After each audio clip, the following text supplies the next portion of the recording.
And we're also learning more about the timeline of the shooting and how the suspect got away in the midst of all the chaos. Police say after the train left the 59th Street station in Sunset Park, the gunman detonated 2 smoke bombs and started shooting.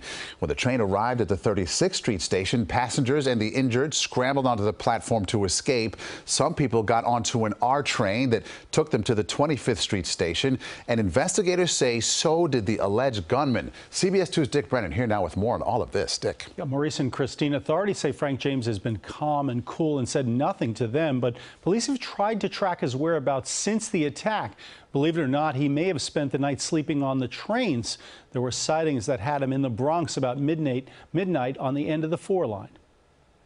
Frank James left a police precinct on his way to federal custody, facing charges that could land him in prison for the rest of his life.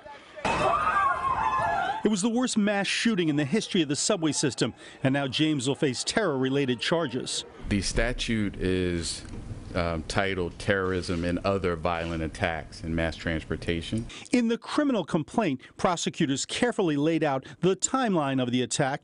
Surveillance cameras capturing James allegedly driving a rented U-Haul van early Tuesday morning over the Verrazano Bridge and then parking it in Gravesend, Brooklyn, 2 blocks from the N-train subway stop. They say James carried this gun. It appears someone tried to deface the serial number, and then the suspect was seen on video making his way to the subway station before he carried out his horrifying attack. He was talking to himself the whole time. Riders in the car say they were lucky to get out alive.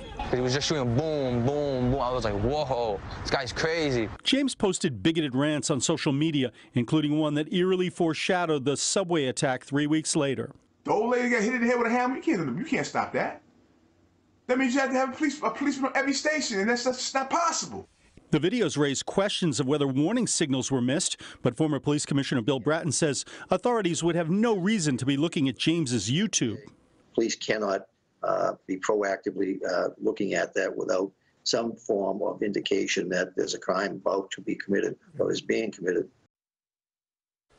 Now, most of the victims in the attack had wounds to the lower extremities. Police believe that's because the smoke canisters affected the suspect's ability to see targets. Maurice. Okay, Dick, thank you. And stay with CBS 2 for continuing coverage, as well as CBS News New York on the subway mass shooting. On our website, you can watch the entire news conference, the briefing from the NYPD, and see more on today's arrest.